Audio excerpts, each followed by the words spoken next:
ដំរុយឆ្នោតខ្មែរទី17ខែ5 2026លេខអុកខ្ទង់មានខ្ទង់20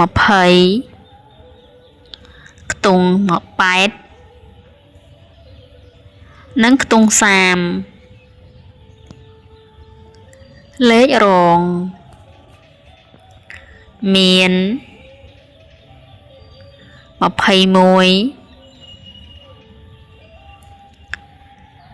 កុដនិង38 3លេខមាន